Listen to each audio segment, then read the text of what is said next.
Well, the biggest reaction is, why didn't she do the things that she's complaining about? All of these things that she talked about, we're going to do this, we're going to do that, we're going to do everything, but she didn't do any of it. She could have done it 3.5 years ago. She could do it tonight by leaving the auditorium and going to Washington, D.C. and closing the borders.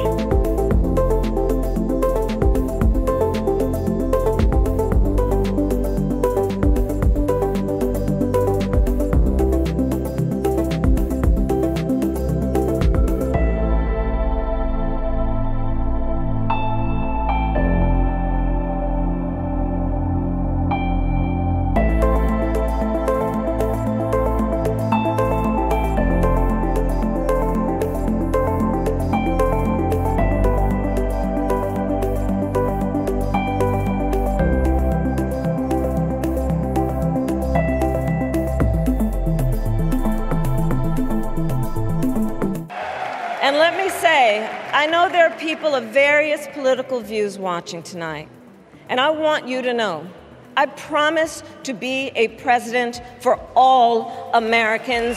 You can always trust me to put country above party and self, to hold sacred America's fundamental principles, from the rule of law to free and fair elections, to the peaceful transfer of power.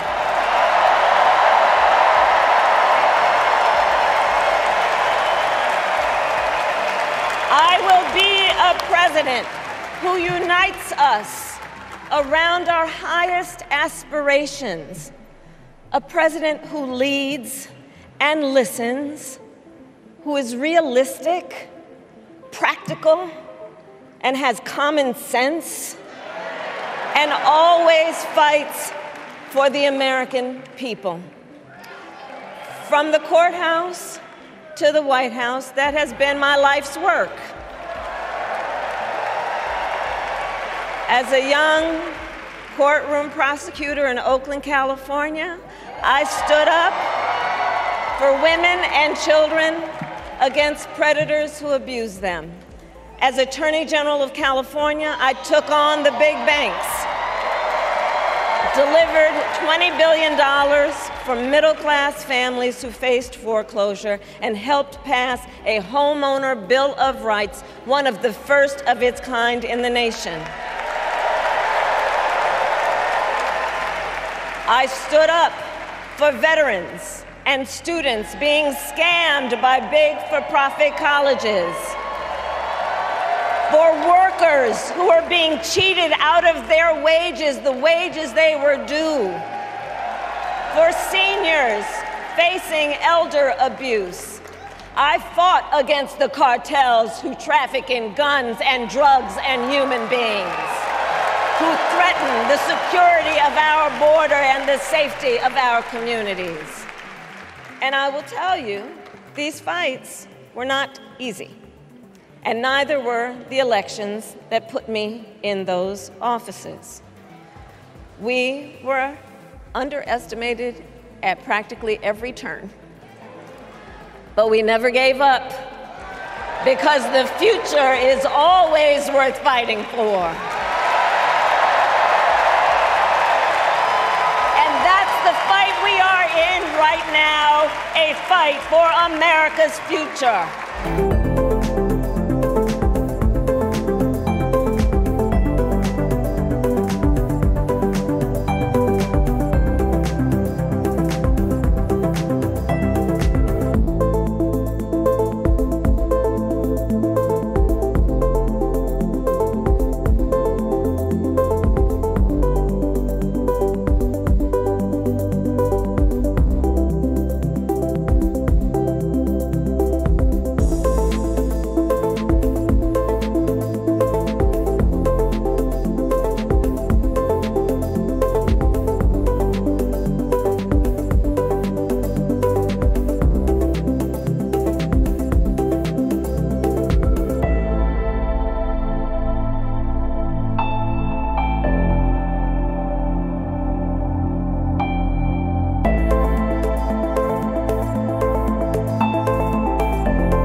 Former President and the Republican nominee Donald Trump has spoken to our affiliates at Fox immediately after Kamala Harris's address to the Democratic Convention. Let's take you there now.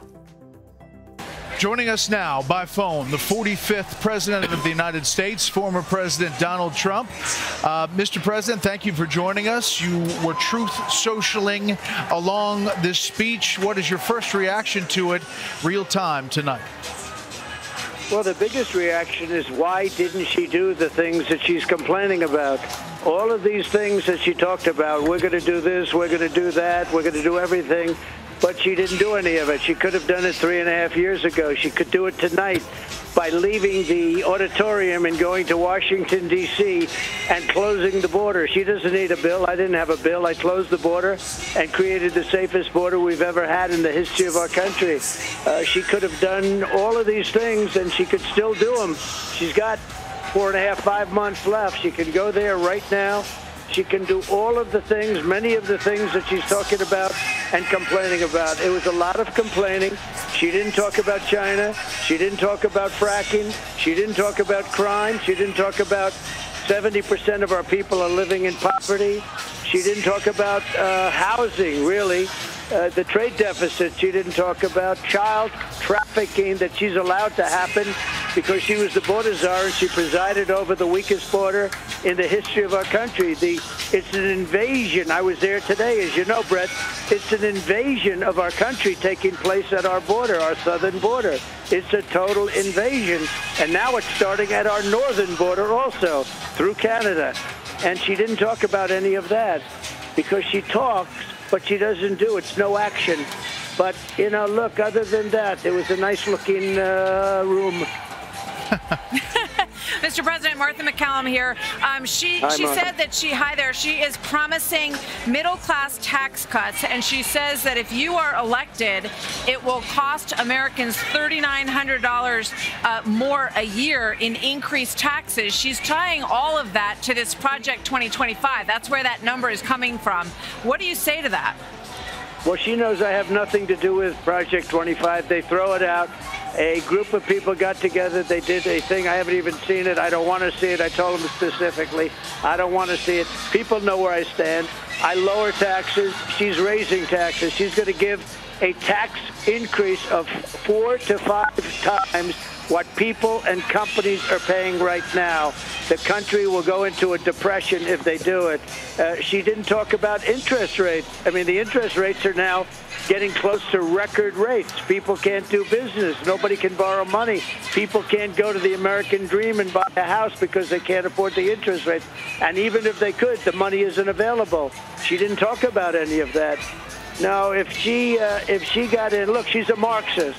She always was. She always will be. She's going to leave the border open. I was there today, and the Border Patrol, as you know, gave me total endorsements and all of that. I've gotten endorsed by almost every major police group in the United States. But she is a Marxist with open borders. She's not going to have any fracking in Pennsylvania. She's going to close down the oil and gas industry, and our country is going to go bust.